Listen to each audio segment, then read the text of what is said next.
Hello दोस्तों, welcome to my channel night study. Okay.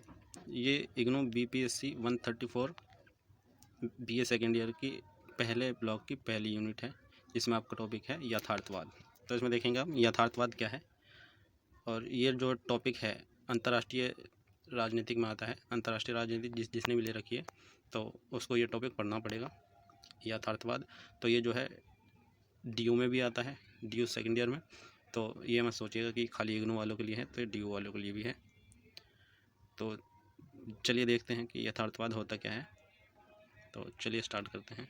तो पहले देख लेते हैं यथार्थवाद है क्या। यथार्थवाद का मतलब क्या होता है। तो यथार्थवाद का जो मतलब है वो जो है, इंग्लिश में इसको रियलिज्म बोलते हैं, रियलिज्म। तो पहले इसका अर्थ देख लेते हैं, इसका है क्या, अर्थ क्या है। यथार्थवाद से हमारा अभिप्राय वास्तविकता से है, मतलब वास्तविकता, यथार्थवाद असलियत जो होती है उससे है। अंतर्राष्ट्रीय संबंध में यथार्थवाद का अर्थ है जो राष्ट्र या देश जैसा है वह खुद को वैसा ही बताए या दिखाए, आदर्शवादी होने का दिखावा न करे। मतलब जो राष्ट्र या देश जैसा है वह खुद को वैसा ही दिखाए, आदर्शवादी होने का दिखावा न करे। आदर्शवादी होने का कैसे दिखावा करता है कोई देश, जैसे कि कोई देश किसी की एकता अखंडता को ठेस नहीं पहुंचाएगा, या फिर किसी दूसरे देश पर हमला नहीं करेगा, और या फिर वो हथियारों में वृद्धि नहीं करेगा, या फिर जनसंहार जो हथियार होते हैं वो नहीं बनाएगा, और शांति बनाए रखेगा। ये जो है आदर्शवाद के नियम हैं। तो ज़्यादातर अंतर्राष्ट्रीय राजनीति जब हम पढ़ते हैं तो देश जो है इसी तरह का आदर्शवाद होने का दिखावा करते हैं। तो ये इसी के जो है विरोध में आई थी अवधारणा, तो हम आगे पढ़ेंगे कब आई थी। तो ये उसी के विरोध में है, आदर्शवाद जो है उसका दिखावा ना करें, कि आदर्शवादी होने का दिखावा ना करें, जो राष्ट्र जैसा है वैसा ही दिखाए। वास्तविकता क्या है, जो जैसा है कि हर जो है, अब हम देख रहे हैं कि जो सभी राष्ट्र सभी देश जो हैं खुद को जो है महाशक्ति बनाने के रूप, मतलब होड़ में बने हुए हैं, मतलब खुद को सशक्त बनाने के होड़ में लगे हुए हैं। सेना पर खर्च कर रहे हैं, हथियार बना रहे हैं नए नए। उन हथियारों से होगा क्या, लोग मरेंगे ही, चाहे वो कैसे भी हैं, पर मरेंगे तो लोग ही। तो इसलिए वो कह रहे हैं कि आदर्शवादी होने का दिखावा ना करें। ठीक है, तो ये समझ में आया कि आदर्श ये यथार्थवाद होता क्या है। तो अब देखते हैं नेक्स्ट कि अब देखते हैं कि यथार्थवाद के जनक कौन कहा जाता है। ठीक है, यथार्थवाद का जनक जो है ये हंस जे मोर्गनथाउ को कहा जाता है। इन्होंने जो है इस अवधारणा की खोज करी थी, हंस जे मोर्गनथाउ। हंस जे मोर्गनथाउ का मानना है कि हर व्यक्ति या राष्ट्र जो है उसका जो स्वरूप है वो दोषपूर्ण होता है। वह खुद के स्वार्थ को और हितों को जो है सबसे पहले रखता है और आदर्शवादी होने का दिखावा करता है। मतलब ये वो कहते हैं हंस जे मोर्गनथाउ कि जो व्यक्ति है, जो राष्ट्र है या फिर देश है। देखो, मैं पहले एक चीज़ क्लियर करवा देता हूँ। जब भी हम अंतर्राष्ट्रीय राजनीति की बात करते हैं तो हम जो है राष्ट्र को या फिर देश को एक ह्यूमन बॉडी की तरह मानते हैं। एक ह्यूमन बॉडी जिस तरह से रिएक्ट करती है ना, इसी तरह से ही देश भी रिएक्ट करता है। जैसे कैसे करता है, जैसे हम जो है किसी देश के साथ किसी की दुश्मनी चल रही है तो वो दुश्मनी निभाएगा उससे, किसी के साथ दोस्ताना संबंध है वो दोस्ताना संबंध निभाएगा। जैसे कि भारत के जो है नेपाल से दोस्ताना संबंध है, तो उनके जो रिश्ते हैं, व्यापार के रिश्ते, किसी भी आपसी संपर्क जो है अच्छे हैं, और पाकिस्तान के साथ बुरे हैं, उसके साथ दुश्मनी निभाते हैं हम लोग। ठीक है, तो इसी तरह से जो हम अंतर्राष्ट्रीय राजनीति में पढ़ते हैं कि मानव का स्वभाव जो है, वो देश का स्वभाव है, राष्ट्र का स्वभाव जो है वो मानव के, मनुष्य के जैसा होता है। तो इसलिए ही वो कहते हैं कि मनुष्य या राष्ट्र का जो स्वरूप है वो दोषपूर्ण होता है। वह खुद के हितों व स्वार्थ को सबसे पहले रखता है। किसी भी सिचुएशन में, कोई भी सिचुएशन आएगी तो वो खुद को बचाने की कोशिश करेगा पहले। वो ये नहीं सोचेगा कि लोगों को इससे क्या नुकसान होगा, खुद के अपने हितों को ज़्यादा प्रायोरिटी देगा, प्रथम जो है प्राथमिकता देगा। ठीक है, तो इसलिए कहते हैं लोग। तो देखते हैं इसकी अवधारणा आई क्यों थी और कब आई थी। इसका ये अवधारणा यथार्थवाद की आने के कारण क्या थे। ठीक है, तो देख लेते हैं कि इसके जो है अवधारणा के आने के कारण क्या थे। यथार्थवाद की अवधारणा जो है 20वीं शताब्दी में आदर्शवाद के विरोध में आई थी। मैंने बताया था ना, आदर्शवाद के विरोध में आई थी। कब आई थी, 20वीं शताब्दी में, जब अमेरिका के राष्ट्रपति थे उस टाइम पर, कौन थे, वुड्रो विल्सन। उन्होंने प्रथम विश्व युद्ध लड़ने के बावजूद भी एक भाषण में कहा था, खुद को आदर्शवादी होने का बताते हुए जुमला दिया था, मतलब खुद को आदर्शवादी होने का जुमला दिया था कि हम जो हैं आदर्शवादी हैं, और कहा था कि हर देश जो है या राष्ट्र आदर्श नियमों को मानता है और वह किसी भी देश पर बेबुनियादी हमला नहीं करता या फिर बेवजह जो है हमला नहीं करता खुद को, जबकि वो पहले विश्व युद्ध लड़ चुके थे और उसके बावजूद कह रहे थे, आदर्शवादी होने का दिखावा कर रहे थे। तो इसलिए इसी अवधारणा के, आदर्शवाद की अवधारणा के विरोध में जो है ये जो है यथार्थवाद की अवधारणा आई थी। तो पता लग गया कि ये वुडरो विल्सन ने प्रथम विश्व युद्ध लड़ने के बावजूद भी खुद को जो है आदर्शवादी बताया था और कहा था कि कोई भी देश जो है किसी भी देश पर बेबुनियादी हमला नहीं करता और सभी जो राष्ट्र हैं आदर्शवादी नियमों को मानते हैं, ठीक है, और शांति बनाए रखते हैं और साथ ही हर देश एक दूसरे के देश की एकता अखंडता का सम्मान करते हैं। परंतु वास्तविकता जो थी इससे परे ही थी। सब जो लोग जो है खुद को मजबूत बनाने की होड़ में लगे हुए थे, तो इस वजह से तो इस अवधारणा के विरोध में आई थी। तो अब देख लेते हैं कि एक और चीज़ जो है इसमें हंस मोर्गनथाउ ने अपनी एक किताब भी लिखी थी। वो कौन सी किताब थी? पॉलिटिक्स अमॉन्ग द नेशन, जिसमें इन्होंने ये यथार्थवाद के बारे में डिस्क्राइब किया हुआ है, विस्तार से जो है डिस्क्राइब किया हुआ है। तो ये जो हमारा टॉपिक अभी पूरा हो गया और अब आगे चल के हम वो पढ़ेंगे, यथार्थवाद के 6 सिद्धांत दिए हैं इन्होंने मोर्गनथाउ ने, तो वो पढ़ेंगे। एक बार इसको रिकॉल कर लेते हैं। यथार्थवाद का मतलब क्या है? वास्तविकता से है। यथार्थवाद का मतलब वास्तविकता से है। और अंतर्राष्ट्रीय संबंध में जो राष्ट्र या देश जैसा है खुद को वैसा ही दिखाए, इसका मतलब ये है, ठीक है। यथार्थवाद के जनक कौन है? हंस मोर्गनथाउ। इनको माना जाता है, इनका मानना क्या था कि हर व्यक्ति या राष्ट्र जो है उसका स्वभाव कैसा होता है? दोषपूर्ण होता है। वह खुद के हितों को जो है सबसे पहले रखता है और आदर्शवादी होने का दिखावा करता है, ठीक है। और इसकी अवधारणा आई क्यों थी? इसके कारण क्या था आने के? ये 20वीं शताब्दी में आई थी अवधारणा, ये ध्यान रखना, ठीक है। उसके कारण क्या था? ये किसके विरोध में आई थी? आदर्शवाद की अवधारणा के विरोध में आई थी। जब अमेरिकी राष्ट्रपति विल्सन वुडरो ने जो है प्रथम विश्व युद्ध लड़ने के बावजूद भी अपने एक भाषण में खुद को जो है आदर्शवादी बताया था, जबकि वो खुद जो है प्रथम विश्व युद्ध लड़ चुके थे। और उसमें कहा था कि हर राष्ट्र जो है आदर्शवादी नियमों का पालन करता है और जो है सभी देश जो है शांति से रहते हैं और एक दूसरे की एकता अखंडता का सम्मान करते हैं, ठीक है। और इन्होंने जो है इन्होंने अपनी एक बुक लिखी थी। कौन सी लिखी थी? पॉलिटिक्स अमंग द नेशन, जिसमें इन्होंने यथार्थवाद को विस्तारपूर्वक डिस्क्राइब किया हुआ है, ठीक है। तो चलिए अब चलते हैं नेक्स्ट पे।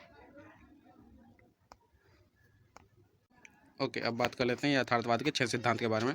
रियलिज्म के जो 6 प्रिंसिपल हैं हंस जे मोर्गनथाउ के, उसके बारे में बात कर लेते हैं। ओके, तो देख लेते हैं जो पहला प्रिंसिपल उसमें क्या कह रहा है, देख लेते हैं कि राजनीति, इसमें कह रहा है कि राजनीति जो है उद्देश्य कानूनों द्वारा शासित होती है जिनकी जड़ें मानव स्वभाव में होती हैं। मतलब इसमें कहना चाह रहा है कि अंतर्राष्ट्रीय स्तर पर जो राजनीति होती है उसकी जड़ें हैं, मतलब अंतर्राष्ट्रीय स्तर पर जो राजनीति होती है कानूनों द्वारा शासित होती है, जिसकी जड़ें जो है मानव स्वभाव में होती है। अंतर्राष्ट्रीय स्तर पर जो राजनीति होती है उनमें जो है कुछ ना कुछ कानून होते हैं और उनका कुछ ना कुछ उद्देश्य होता है। राजनीति जो होती है अंतर्राष्ट्रीय स्तर पर उसका कुछ ना कुछ उद्देश्य होता है और ये राजनीति जो है किसके द्वारा शासित होती है? कानूनों द्वारा।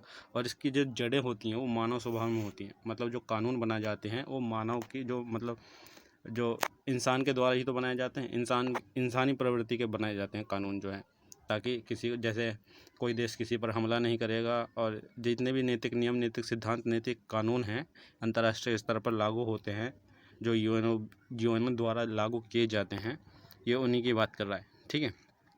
और इसमें जो कि ये कह रहा है कि जिनकी जड़ें जो है मानव स्वभाव में होती है। मतलब जब हम अंतर्राष्ट्रीय राजनीति की बात करते हैं तो हंस मोर्गनथाउ जी कहते हैं कि जब कि एक राष्ट्र जो है ना, राष्ट्र या देश, वो जो है मनुष्य की तरह व्यवहार करता है।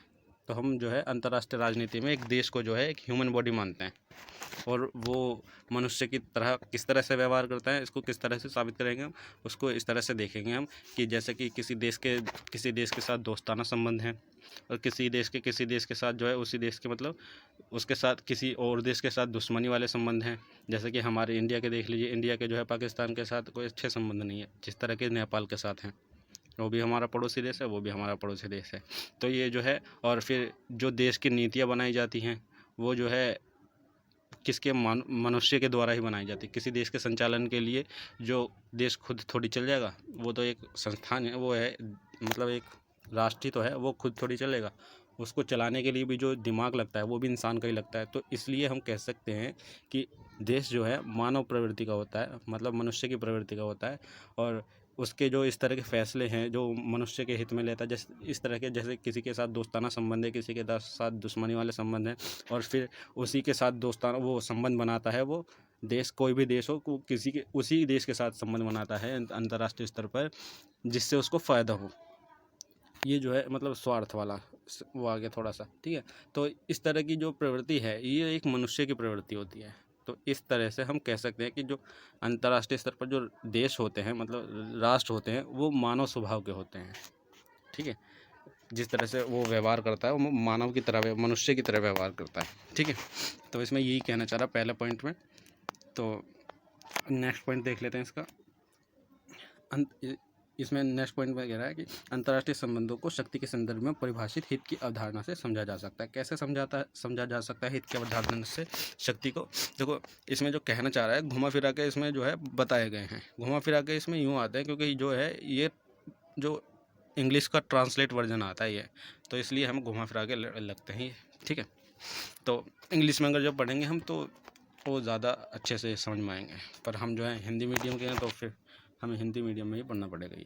तो इसमें जो है ये कहना चाह रहा है कि जो जिस देश के पास शक्ति है वो जो है अपनी ज़्यादा से ज़्यादा, बहुत ज़्यादा से ज़्यादा जो है राष्ट्रहित प्राप्त करेगा। राष्ट्रहित किस तरह से प्राप्त करेगा? जिसके पास शक्ति है, और शक्ति को पाने के लिए क्या करेगा? वो संघर्ष करेगा। हम देखते हैं कि अंतर्राष्ट्रीय स्तर पर जो देश होते हैं वो शक्ति के लिए तो संघर्ष करते हैं। आज अमेरिका और रशिया के बीच जो है वो शक्ति के लिए ही तो संघर्ष है। ये शक्ति जिसके पास होगी वो जो है अपने देश के ज़्यादा से ज़्यादा हित प्राप्त करेगा और अपने देश की जनता को जो है ज़्यादा से ज़्यादा सुविधाएं और अच्छी बेहतर से बेहतर ज़िंदगी दे पाएगा वो। और शक्ति वो जो है कई प्रकार की हो सकती है। जो है एक तो सैनिक तौर पर शक्ति जो होती है, और सुरक्षा की दृष्टि से शक्ति मतलब सशक्त होना अंतर्राष्ट्रीय स्तर पर, और एक आर्थिक रूप से। आर्थिक और ये सैनिक तौर पर, ये जो है बुनियादी होती हैं शक्तियाँ जो होती हैं।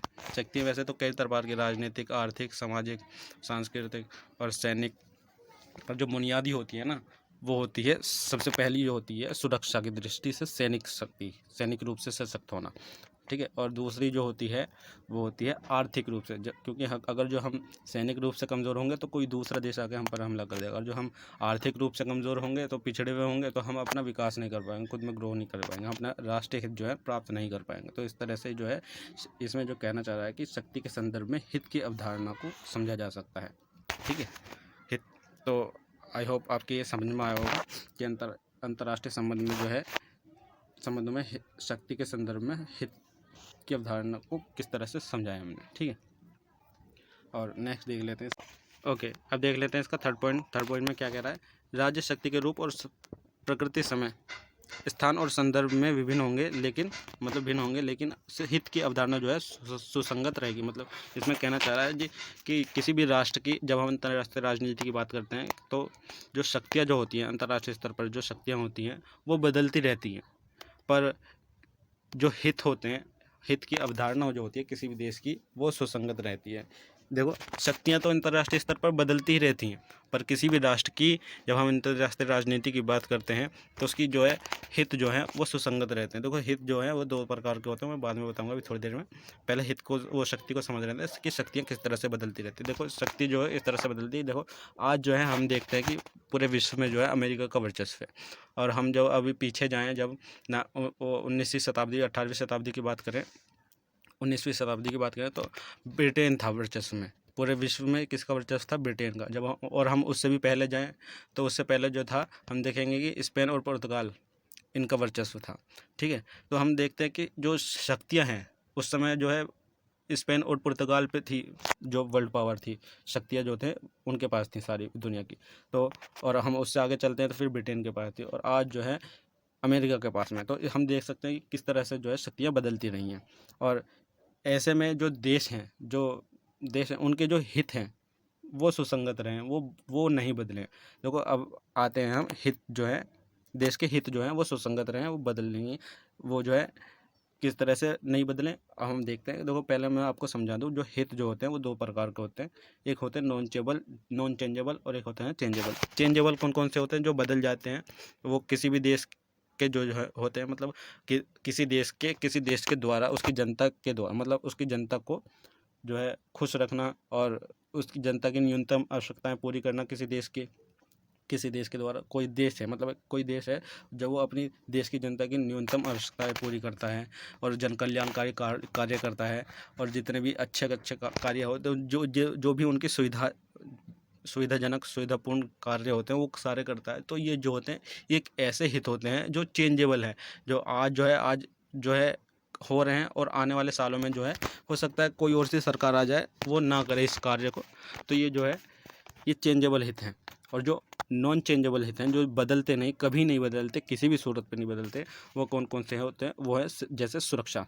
अगर जो किसी देश के पास सुरक्षा नहीं होगी तो कोई दूसरा जो देश है वो आकर तुम पर हमला कर देगा, फिर कब्जा कर लेगा। ठीक है, तो ये जो है न्यूनतम होती है, जो होनी ही चाहिए, किसी भी देश के पास होनी ही चाहिए, जो मतलब चाहिए ही चाहिए किसी भी देश को। और फिर उसके बाद जो होती है सुरक्षा के बाद जो है वो होती है संप्रभुता। संप्रभुता होती है आंतरिक और बाहरी फैसले लेने की शक्ति। ये जो है हित बता रहा हूँ मैं आपको, जो ऐसे हित जो कभी बदले नहीं जा सकते, मतलब बदलते नहीं हैं किसी भी देश के, जो है बदलते नहीं हैं, हर देश को चाहिए ही चाहिए होते हैं। वो जो है संप्रभुता जो होती है आंतरिक और बाहरी फैसले लेने की शक्ति। देखो जैसे जो है ये समझें आप कि जैसे कि आज हमें इंडिया के बारे में कोई फ़ैसला लेना है, इंडिया की जनता के लिए प्रधानमंत्री को कोई फ़ैसला लेना है, और कैसा लगे कि वो उसके लिए जो है बाहर से परमिशन लेनी पड़ रही है कि हम जो है कोई ये कानून जो है ला रहे हैं, या फिर ये जो है सुधार करने जा रहे हैं इंडिया में, उसके लिए बाहर से परमिशन लेनी पड़े, तो हम जो है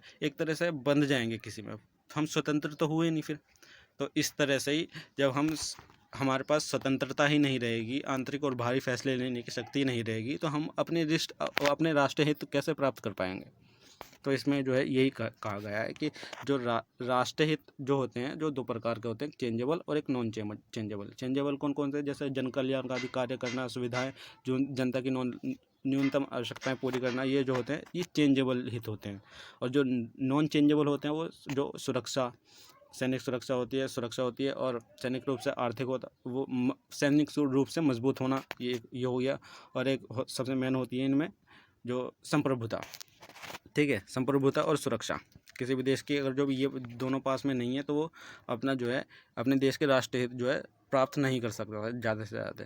और जो जिसने कर लिए ये ज़्यादा से ज़्यादा प्राप्त कर लिए, मतलब ये सारी चीज़ हैं जिसके पास, तो वो अपने देश की जनता की सारी जो है न्यूनतम आवश्यकताएं पूरी कर सकता है, और वहाँ के जो लोग हैं वो खुशहाल ज़िंदगी बिता सकते हैं। ठीक है, तो उम्मीद करता हूँ मैंने आपको तीसरा समझाया है कि इसमें जो ये कहा गया है कि जो शक्ति जो होती है वो बदलती रहती है किस तरह से, और किस तरह से बदलती है, और राष्ट्रीय हित जो है किस तरह से सुसंगत रहते हैं। ठीक है, और नेक्स्ट देख लेते हैं। इसमें नेक्स्ट में बताया चौथे पॉइंट में, सार्वभौमिक नैतिक सिद्धांत राज्य के व्यवहार का मार्गदर्शन नहीं करते। इसमें कह रहा है कि जो सार्वभौमिक नैतिक सिद्धांत हैं वो राज्य का मार्गदर्शन नहीं करते। भाई सार्वभौमिक नैतिक सिद्धांत नहीं करते तो कौन करता है? तो पहले देख लेते हैं कि हम सार्वभौमिक नैतिक सिद्धांत होते कौन कौन से। देखो सार्वभौमिक नैतिक सिद्धांत मतलब, सार्वभौमिक मतलब जो सभी जगहों पर जिनको माना जाता हो। और नैतिक सिद्धांत कौन कौन से होते हैं? अंतर्राष्ट्रीय राजनीति में जब हम बात करते हैं तो नैतिक सिद्धांत कौन कौन से होंगे? अंतर्राष्ट्रीय राजनीति में जो हम पढ़ते हैं उनमें नैतिक सिद्धांत होते हैं, जैसे शांति बनाए रखना। अंतर्राष्ट्रीय स्तर पर जब नियम कानून होते हैं वो कौन कौन से होते हैं? नैतिक कानून, नियम कानून, वो ये होता है कि शांति बनाए रखना, और दूसरे देशों की एकता और अखंडता का जो है सम्मान करना, और किसी भी देश पर जो है बेबुनियादी हमला न करना। ये क्या है? ये जो है नैतिक सिद्धांत हैं, नैतिक नियम है, नैतिक सिद्धांत है। तो इसमें यही कह रहा है कि ये जो नैतिक नियम, नैतिक सिद्धांत हैं, ये जो है राज्य के व्यवहार का जो है मार्गदर्शन नहीं करते। मतलब ये जो है राज्य का मार्गदर्शन नहीं कर सकते ये नैतिक नियम, नैतिक सिद्धांत। हंस जिमोर्गनथाउ जी जो है ये कह रहे हैं कि सार्वभौमिक जो नैतिक सिद्धांत है वो राज्य का मार्गदर्शन नहीं करते। अब आपके मन में सवाल आ रहा हो कि जो है राज्य का मार्गदर्शन नहीं कर सकते तो कौन कर सकता है? भाई क्या चीज़ है वो कर सकती है? तो इसी में जो है ये कहते हैं कि जो मार्गदर्शन करता है वो होता है विवेक।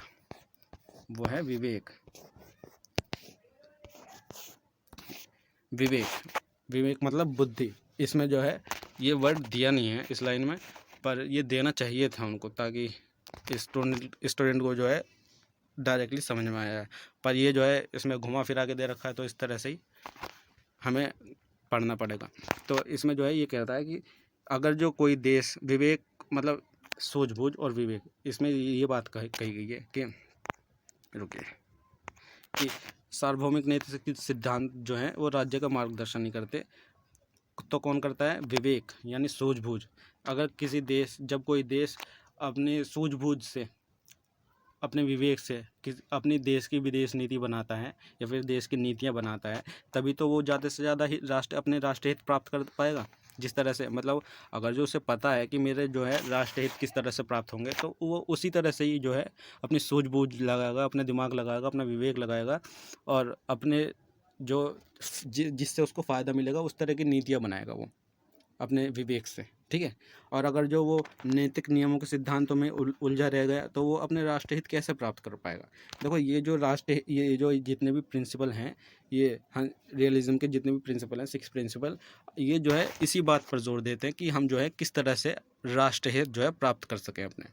तो ये जो है इसी इसी की ओर जो है बढ़ता हुआ ये चौथा पॉइंट जो है इसमें यही कह रहा है कि जो सार्वभौमिक नैतिक सिद्धांत है वो राज्य का मार्गदर्शन नहीं कर सकते। वो कौन कर सकता है? विवेक और सूझबूझ। जब हम विवेक और सूझबूझ से अपनी देश की विदेश नीतियां बनाएंगे, हम तभी जो है अपने ज़्यादा से ज़्यादा राष्ट्रीय हित प्राप्त कर पाएंगे। अगर जो हम नैतिक सिद्धांतों के भरोसे रह गए, तो कोई भी देश हम पे हमला कर देगा और जो है हम पर जो है कब्जा भी कर सकता है, या फिर अपनी नीतियाँ, फिर अपने कानून जो है हम पर भी थोप सकता है।